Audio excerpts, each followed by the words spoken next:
حق ہونے اور قرآن کے نصیحت نامہ ہونے پر بات کی جائے گی، اور اسی طریقے سے بتایا جائے گا کہ رسول اللہ صلی اللہ علیہ وسلم کوئی مجنون نہیں ہے، کاہن نہیں ہے، کیونکہ جو دشمن تھے اللہ کے رسول کے زمانے کے قریش مکہ، کفار مکہ، ان کا حال یہ تھا کہ رسول کریم صلی اللہ علیہ وسلم کو جادوگر کہتے تھے، ان کو مجنونی کہتے تھے، کاہن یعنی آسمان کے ستاروں کو دیکھ کر کے کچھ خبریں بتا دینا، اور قرآن جب اللہ کے رسول سناتے تھے تو کہتے تھے کہ جو یہ آپ ہی کا بنایا ہوا کلام ہے۔ تو ان تمام چیزوں کی نفی کی جائے گی اور اللہ کے رسول کے حق ہونے کی اور قرآن کے حق ہونے کی گواہی دی جا رہی ہے۔ اس سے پہلے اللہ تعالیٰ قسمیں کھا رہے ہیں۔ پہلی آیت 15ویں آیت جو ہے اس میں کہا گیا کہ فلا اقسم بالخنس الجوار الكنس، اللہ تعالیٰ کہہ رہے ہیں کہ میں قسم کھاتا ہوں ایسے ستاروں کی جو ستارے آگے چلتے ہیں، سیارے آگے چلتے ہیں اور آگے چلتے چلتے پیچھے ہٹ جاتے ہیں، پیچھے کو ہٹنے لگتے ہیں، الجوار الكنس، اور پیچھے چلتے چلتے ایک دم سے وہ غائب ہو جاتے ہیں۔ کچھ سیارے ایسے ہیں، 5 نام لکھے گئے ہیں جن کو علم ہے فلکیات میں ان کو جو ہے خمسہ متحیرہ کہا گیا، اور اگر جو ہے اس کی تفسیر دیکھیں تفسیر ماجدی تو اس میں خمسہ متغیرہ کہا گیا، لیکن عام جو لفظ ہے وہ خمسہ متحیرہ کا ہے۔ اس میں زحل ہے، مشتری ہے، اور عطارد ہے، مریخ ہے اور زہرہ ہے۔ یہ 5 ستارے ایسے ہیں کہ بارے میں بتایا جاتا ہے کبھی یہ مشرق سے مغرب کی طرف دھیرے دھیرے چلتے ہیں اور چلتے چلتے کبھی بیچ میں رک بھی جاتے ہیں، اور کبھی ادھر چل رہے ہیں مغرب سے پھر سے مشرق کی طرف چلنے لگتے ہیں اور پیچھے کی طرف جاتے جاتے جہاں سے نکلے تھے وہاں جا کر کے چھپ جاتے ہیں۔ تو یہ خمسہ متحیرہ انہیں کا معاملات عجیب ہیں۔ تو کہنے کا مقصد ایک تو یہ ہے کہ اللہ تعالیٰ نے ان تمام چیزوں کو خود پیدا کیا ہے، اور آگے بتایا واللیل اذا عسعس، اور رات کی قسم جب کہ وہ ڈھل جائے۔ اللہ تعالیٰ کہہ رہے ہیں میں قسم کھاتا ہوں رات کے جب کہ وہ ڈھلنے لگے، یعنی اس کا اندھیرا چھٹنے لگے۔ والصبح اذا تنفس، اور صبح کی ہم قسم کھاتے ہیں جبکہ وہ روشن ہو جاتی ہے، انہ لقول رسول کریم، قسم کھانے کے بعد اللہ تعالیٰ کہہ رہے ہیں کہ یہ جو کلام ہے، یہ جو قرآن ہے رسول اللہ سنا رہے ہیں پڑھ کر کے، یہ یقیناً ایک معزز، ایک عزت والے فرستادہ یا ایک عزت والے قاصد کا کلام ہے، ایک عزت والے قاصد کا کلام ہے۔ رسول کا لفظ جو آتا ہے وہ نبیوں کے لیے بھی آتا ہے، اور قرآن میں رسول کا لفظ فرشتوں کے لیے بھی دیا گیا، اور خاص طور سے حضرت جبرائیل امین علیہ السلام کے لیے، کیونکہ وہی ایک قاصد ہیں، وہی ایک پیغام لانے والے ہیں۔ رسول کا کیا کام ہے کہ جو فرشتے کے ذریعے سے ان تک کے پیغام آتا ہے اس پیغام کو لے کر امت کے حوالے کرتے ہیں، اور فرشتے کا کام کیا ہوتا ہے کہ وہ اللہ سے پیغام لے کر رسول کے حوالے کرتا ہے۔ تو دونوں کا کام تقریباً ایک ہے، اور قرآن لانے کے جو پہلا ذریعہ بنے ہیں وہ حضرت جبرائیل امین بنے۔ تو انہ لقول رسول کریم، یقیناً یہ جو کلام ہے یہ ایک معزز شخص کا ہے، معزز قاصد کا ہے جو اس کو لے کر کے آیا ہے، ذی قوت عند ذی العرش مکین، اور وہ فرشتہ یعنی حضرت جبرائیل علیہ السلام ایسے ہیں جو اللہ کے نزدیک قوت والے بھی ہیں اور سرور والے بھی ہیں، سردار بھی ہیں، اور اسی طریقے سے ان کا ایک رتبہ ہے، اللہ کے ان کا ایک رتبہ ہے۔ اس میں اس چیز پر اشارہ کر دیا گیا کہ حضرت جبرائیل علیہ السلام جو لے کر کے آئے ہیں وہ طاقتور ہیں، اس کلام میں کسی شیطانی صفت کی یا شیطانی کلام کی ملاوٹ نہیں ہے، شیطانی کلام کی ملاوٹ نہیں ہے۔ اگر کوئی شیطانی کلام یا کوئی کسی اور کا کلام اس میں شامل ہونا چاہتا، لیکن یہ جو کہ اتنے قوت والے ہیں تو کسی کی ہمت نہیں ہوئی کہ ان کے کلام میں یعنی اللہ کی طرف سے جو کلام ہے اس میں کوئی چیز شامل کر دیں۔ مکین اور اللہ کے ان کا مرتبہ ہے، رتبہ ہے، مطاع ثم امین، مطاع ثم امین، حال ان کا یہ ہے کہ آسمانوں پر ان کی بات مانی جاتی ہے اور یہ امانت دار ہے۔ اس میں اشارہ اس طرف ہے کہ یہ تمام فرشتوں کے سردار ہیں، کسی کے ماتحت نہیں حضرت جبرائیل علیہ السلام، اور ان کی بات مانی جاتی ہے۔ جب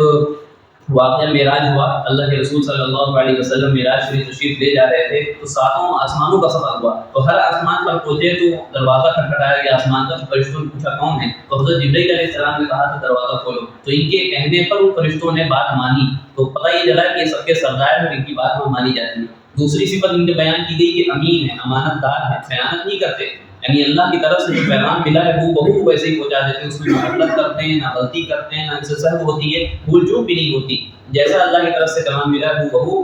رسول تک کے کلام پہنچا دیتے ہیں، لہٰذا یہ امین بھی ہیں، خیانت کرنے والے نہیں ہیں۔ وما صاحبكم بمجنون، اور دوسری بات فرمائی کہ تمہارے درمیان جو رسول موجود ہیں، تمہارے درمیان جو محمد رسول اللہ موجود ہیں، ان کے ساتھ تم سالوں سے رہتے آئے ہو، ان کو تم نے سچا کہا، ان کو تم نے امانت دار کہا، اور ان کی عقل مندی اور ہوش مندی کی تم نے گواہی دی، مثالیں دی، اور ان کی اور حضرت ابوبکر صدیق رضی اللہ عنہ کی دوستی کی تم مثالیں دیتے تھے۔ تمام چیزیں تم ان کے جو ہے اوصاف کو مانتے تھے، صفات کو مانتے تھے، ان کے کمالات کو مانتے تھے، لیکن اب چونکہ انہوں نے نبی کا دعویٰ کر دیا تو تم کہتے ہو کہ مجنون ہے۔ وما صاحبكم بمجنون، مجنون یعنی پاگل اور دیوانہ ہونے کا نعوذ باللہ ایک شائبہ بھی ان کے اندر نہیں، یعنی پورے ہوش مندی کے عالم میں ہے وہ. وما صاحبكم بمجنون، آپ کے جو ساتھ رہتے ہیں وہ مجنون نہیں ہے. وَلَقَدْ رَآهُ بِالْأُفُقِ الْمُبِينِ، انہوں نے تو جبرائیل علیہ السلام کو ان کی اصلی صورت میں دیکھا. ایسے تو عام طور سے جبرائیل علیہ السلام جب آتے تھے تو کسی انسان کی شکل اختیار کر کے آتے تھے، کسی انسان کی شکل اختیار کر کے آتے تھے. اور ایک مشہور صحابی ہیں جن کی اکثر انہوں نے شکل اختیار کی ہے،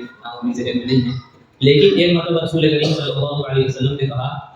کہ ہم آپ کو اپنی آپ کی اصلی حیرت اور اصلی شکل میں دیکھنا چاہتے ہیں. تو حضرت جبرائیل علیہ السلام نے اللہ کے حکم سے اپنی شکل، اپنی اصلی صورت کو دکھائی آسمان کے حصے میں، تو پورے آسمان کو ان کے پروں سے آسمان ڈھک چکا تھا. تو وہی کہہ رہے ہیں کہ وَلَقَدْ رَآهُ بِالْأُفُقِ الْمُبِينِ، آسمان کے کنارے میں تو آپ صلی اللہ علیہ وسلم نے ان کو دیکھا بھی ہے. اس میں کہنے کا مقصد اس طرح اشارہ ہے کہ جبرائیل علیہ السلام جو وحی لے کر کے آئے، اللہ کا کلام لے کر نازل ہوئے، تو یہ جبرائیل علیہ السلام کوئی نئے آدمی نہیں تھے کہ کوئی بھی ان کو نئی بات پہنچا دے، یہ اللہ کا کلام کہتے نہیں. انہوں نے جبرائیل امین کو دیکھا تھا، جبرائیل امین کو یہ جانتے تھے، جبرائیل امین سے ان کا واسطہ تھا، لہٰذا یہ جانتے تھے کہ اللہ ہی کی طرف سے یہ کلام آیا، یہ اللہ ہی کے قاصد ہیں، رسول ہیں اور فرشتے ہیں.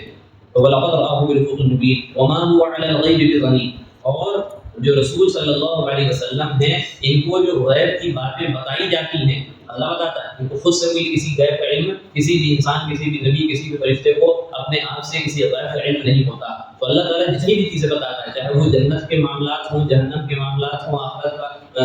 آخرت کا منظر ہو، اسی طریقے سے پہلے کی قوموں کے جو واقعات نقل کیے گئے ہیں، ذکر کیے گئے ہیں قرآن میں یا حدیث میں، وہ تمام چیزیں اللہ کی طرف سے بتائی گئی ہیں. وہ ظاہر غیب کی بات ہے. غیب کی بات کہتے ہیں جو ہمارے سامنے کوئی واقعہ نہ ہو رہا ہو، ہمارے سامنے یا تو ہونے والا ہو وہ پہلے سے پتہ چل جائے، یا ہو چکا ہو بہت زمانہ پہلے وہ اب پتہ چلے کہ ایسے ایسے ہوا تھا یا ہوگا. اس کو غیب کہتے ہیں. اور غیب کی باتیں اللہ تعالیٰ نے جتنی بتا دی ہیں رسول کریم صلی اللہ علیہ وسلم کو، اس میں نہ پیسے لیتے ہیں، معاوضہ لیتے ہیں، اور نہ اس میں بخل سے کام کرتے ہیں، یعنی کنجوسی نہیں کرتے کوئی بات چھپا لی. اس کے مقابلے میں اس میں جو ہے اشارہ اس طرف دے دیا گیا کہ اللہ کے رسول صلی اللہ علیہ وسلم کاہن نہیں ہے، نجومی نہیں ہے. نجومیوں کا حال یہ تھا کہ وہ پیسے کچھ لیتے تھے، پیسے لیتے تھے اور پیسے لے کر کے کچھ خبریں بتایا کرتے تھے. ٹھیک ہے، تو اللہ کے رسول صلی اللہ علیہ وسلم نہ معاوضہ لیتے ہیں اپنے کام کا، اور دوسری چیز نہ اس میں کسی طرح کا بخل کرتے ہیں، کنجوسی کرتے ہیں. یعنی اللہ کی طرف سے جو باتیں بتا دی گئی وہ تمام چیزیں بیان کر دیتے ہیں، کھول کھول کر سامنے واضح کر دیتے ہیں. وَمَا هُوَ بِقَوْلِ شَيْطَانِ الرَّجِيمِ، اور یہ قرآن جو ہے کسی شیطان مردود کا قول نہیں، شیطان مردود کا یہ قول، یہ کلام نہیں، بلکہ اللہ کی طرف سے بھیجا ہوا ہے اور حضرت جبرائیل علیہ السلام کے ذریعے سے لایا ہوا ہے. کہتے تھے کہ آپ کا کلام ہے، آپ کا بھی کلام نہیں ہے، نہ شیطان کا کلام، بلکہ یہ اللہ کی طرف سے بھیجا ہوا کلام. اب اوپر جو اس نے قسمیں کھائی تھی کہ ان جو ستاروں کی قسم جو آگے چلتے ہیں اور آگے چلتے چلتے پیچھے ہو جاتے ہیں اور پیچھے چلتے چلتے چھپ جاتے ہیں، اس میں مشابہت دی گئی. مشابہ اس میں قرار یہ دیا گیا کہ جو فرشتے عالم ملکوتی سے نکلتے ہیں، یعنی فرشتوں کا ایک الگ عالم ہے، ایک الگ دنیا ہے ان کی فرشتوں کی، تو وہاں سے فرشتے نکلتے ہیں اللہ کی طرف سے پیغام لے کر کے اللہ کے رسول صلی اللہ علیہ وسلم کے پاس آتے ہیں. آگے جو اشارہ دیا گیا کہ آگے آتے ہیں اور پیغام دے کر کے پھر واپس چلے جاتے ہیں، واپس جاتے جاتے اپنے عالم میں پھر سے چھپ جاتے ہیں. کہا گیا تھا نا کہ کچھ ستارے آگے بڑھتے ہیں، پیچھے جاتے ہیں، چھپ جاتے ہیں، اس میں مشابہت ان فرشتوں کی ہے. دوسری چیز کہ واللیل اذا عسعس، اور رات کی جب وہ چھا جائے اور صبح کی جب کہ وہ ظاہر ہو جائے، نمودار ہو جائے. یہ جو قسمیں کھائی گئی اس کا مطلب یہ ہے کہ رات سے مراد کفر ہے. جب اللہ کے رسول صلی اللہ علیہ وسلم نے اسلام کی دعوت نہیں دی اور اسلام اس کو زمین پر نہیں آیا، تب تک کہ کفر و الحاد اور شرک کا ایک اندھیرا چھایا ہوا تھا پوری دنیا میں. پوری دنیا میں کفر و الحاد کا اور کفر و شرک کا جو ہے اندھیرا چھایا ہوا تھا. اس اندھیری کی اللہ نے قسم کھائی کہ چھٹنے والی ہے، اور صبح کی قسم کھائی جو اسلام کی وجہ سے جو دنیا کو نور حاصل ہوا، دنیا والوں کو نور حاصل ہوا، اسلام کی تعلیمات پر عمل کرنے کی وجہ سے اور اسلام کی تعلیمات ان تک پہنچنے کی وجہ سے جو ان کو نور حاصل ہوا، جس کی وجہ سے ان کی زندگیاں روشن ہو گئی. وہ جو ایک طرف سے مشرکین تھے، ایک طرف اللہ کو اللہ کے ساتھ شریک کرنے والے تھے، وہی حال ان کا یہ ہو گیا کہ وہ صحابہ بن گئے اور رضی اللہ عنہ کا لقب مل گیا، اور اصحاب الجنہ کو کہہ دیا گیا، وَكُلٌّ وَعَدَ اللَّهُ الْحُسْنَىٰ کہہ کر ان کو جنت کا سرٹیفکیٹ اسی دنیا میں دے دیا گیا. تمام چیزیں ہو گئی. تو یہ تمام چیزیں ہیں. تو وہی چیز میں کہی گئی کہ وہ صبح کی قسم. اب آگے کہہ رہے ہیں پانی نہ تو اب قرآن کا حق ہونا اور قرآن کا نصیحت نامہ ہونا اور قرآن کے ذریعے سے سیدھے راستے کو پکڑنا یہ طے ہو چکا ہے کہ یہ اللہ کی طرف سے ہی کلام آیا ہے. تو آئین تم لوگ کہاں بھٹک رہے ہو، تم لوگ کہاں چلے جا رہے ہو، کون سا راستہ تم نے اختیار کر لیا، اب تو اس راستے پر آ جاؤ، اب تو سیدھے راستے کو اختیار کر لو، اب تو قرآن کو لازم پکڑ لو، اب تو رسول اللہ صلی اللہ علیہ وسلم کی باتوں کو مان لو. آئین تم کدھر جا رہے ہیں. یہ قرآن جو ہے یہ عام طور سے عام لوگوں کے لیے، ہر ایک کے لیے، بالعموم ہر ایک کے لیے، چاہے مسلمان ہو چاہے نہ، ہر ایک کے لیے یہ نصیحت نامہ ہے. یہ نصیحت نامہ ہے، یعنی کہ اگر اس کو پڑھتا ہے تو اس کو سیدھا راستہ مل جائے گا، اس کو نصیحت حاصل کرنی چاہیے تمام چیزیں۔ لمن شاء منکم ان یستقیم، اور ان لوگوں کے لیے خاص طور سے یہ نصیحت نامہ ہے، سیدھے راستے پہ چلنے کا ایک ذریعہ ہے، جو لوگ سیدھے راستے پہ چلنا چاہتے ہیں، جو لوگ سیدھے راستے پر چلنا چاہتے ہیں، یعنی مومنین لوگ، متقین لوگ، جو ایمان والے ہیں، ہم اور آپ ہیں، یہ ہم لوگوں کے لیے خاص طور سے نصیحت نامہ ہے۔ اب اس میں یہ چیز سمجھنی چاہیے کہ عام طور سے جو نصیحت نامہ ہے تمام لوگوں کے لیے، وہ تو اس طریقے سے ہے کہ تمام لوگوں کو راستہ بتا دیا گیا ہے کہ جنت کا راستہ کیا ہے، اللہ اس کے رسول کی بات ماننا۔ اسی طریقے سے مومنین اور متقین کے لیے خاص طور سے کس طریقے سے یہ جو لوگ سیدھے راستے پہ چلنا چاہتے ہیں ان کے لیے نصیحت نامہ ہے۔ تو ہم لوگوں کو اهدنا الصراط المستقیم دعا مانگتے ہیں سورہ فاتحہ میں نماز میں، اهدنا الصراط المستقیم، اے اللہ ہم کو سیدھے راستے پر لے جائے۔ اس میں مقصد مثال دیتے ہیں کہ ایک ہوتا ہے مثال کے طور پر ہم کو کھنڈی چوراہے جانا ہے، قریب میں جانا ہے، ہم نے کسی سے راستے میں پوچھا ہے کھنڈی چوراہے جانا ہے کدھر سے جائے، تو اس نے بتا دیا سیدھا راستہ چلے جاؤ، یہاں کھنڈی چوراہے پہنچ جاؤ گے۔ یہ تو ایک عام لوگوں کا راستہ ہو گیا کہ بتا دیا گیا یہ راستہ ہے۔ اور ایک ہوتا ہے ہم نے کسی سے پوچھا کہ ان کو فلاں جگہ تک جانا ہے، وہ میرے ساتھ گاڑی میں بیٹھے اور وہاں تک کہ ہم کو چھوڑ کر آئے، ہم کو وہاں تک چھوڑ کر آئے۔ تو مومنین کے لیے بڑی مومنین کے لیے ایسا ہی نصیحت نامہ ہے کہ ہم کو ہمارا ہاتھ پکڑ کر کے اسلام کو جنت میں لے جانا چاہتا ہے، وہاں تک کہ چھوڑ دینا چاہتا ہے، اور عام لوگوں کے لیے اشارہ کر دیا گیا کہ یہ جنت کا راستہ ہے، یہ سیدھا راستہ ہے، اس کو اختیار کر لیں۔ تو یہ چیزیں ہیں۔ اور اگر کچھ لوگ چاہے وہ جتنے دنیا کے اعتبار سے بڑے ہوں، چاہے وہ جتنے مالدار سمجھے جاتے ہیں، چاہے وہ جتنے عقل مند سمجھے جاتے ہیں، دنیا کے اعتبار سے اگر اسلام نہیں ہے تو وہ عقل مند نہیں ہو سکتا، ہم یہ سمجھتے ہیں۔ اگر وہ اسلام نہیں ہے تو عقل مند نہیں ہو سکتا، کیونکہ اللہ نے اتنی عقل دی ہے، تم نے ٹیکنالوجی میں ترقی کر لی، سائنس میں ترقی کر لی، سب کچھ ٹھیک ہے، لیکن تھوڑا سا بھی اگر فکر کر لیتے اسلام میں، قرآن میں، شریعت میں، تو میرا خیال ہے، سب کا یہ خیال ہے کہ وہ اگر غور کرے گا تو اسلام انشاءاللہ لے آئے۔ اتنی جیکونی بھی باتیں اسلام میں موجود ہے۔ تو اگر کوئی بڑے لوگ یا بڑے حضرات اسلام میں داخل نہیں ہو رہے ہیں تو اس کی وجہ، اس کا مطلب یہ نہیں ہے کہ قرآن نصیحت نامہ نہیں یا قرآن میں وہ تاثیر ختم ہو گئی۔ حقیقت یہ ہے کہ نصیحت ان لوگوں کے لیے ہے جس پر یہ، جس کی ہم مثال دیں گے، ہم سفر کرتے ہیں، راستے میں جو ہے سگنل لائٹ لگی ہوتی ہیں، اس میں 3 لائٹیں چل رہی ہیں، ایک لال ہے، اورنج ہے، اور اسی طریقے سے گرین کلر کی لائٹ، ہری کلر کی لائٹ۔ تو وہ ہم اس کو یہ نہیں کہیں گے کہ یہ ہم کو راستہ بتانے والی ہے،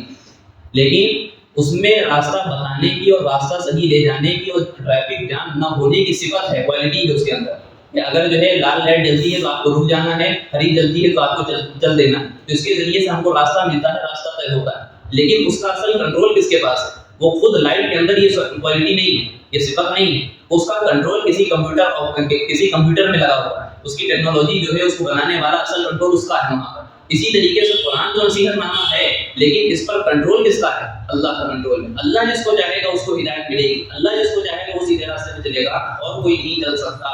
وما تشاءون الا ان یشاء اللہ رب العالمین، تم وہی چیز چاہتے ہو، تم وہی چیز سوچتے ہو، چاہتے ہو، ارادہ کرتے ہو، منشا کرتے ہو جو چیز اللہ تعالیٰ چاہتے ہیں، اور اللہ تعالیٰ رب العالمین ہے، تمام جہانوں کے رب ہے۔ لہٰذا اس سے پتہ یہ چلا اگرچہ قرآن نصیحت نامہ ہے، لیکن ہم کو تعلق اپنا اللہ سے جوڑنا ہے خاص طور سے۔ اگر اللہ نہیں چاہے گا تو ہم اسلام پر ثابت قدم نہیں رہ سکتے، اگر اللہ نہیں چاہے گا تو ہم اسلام پر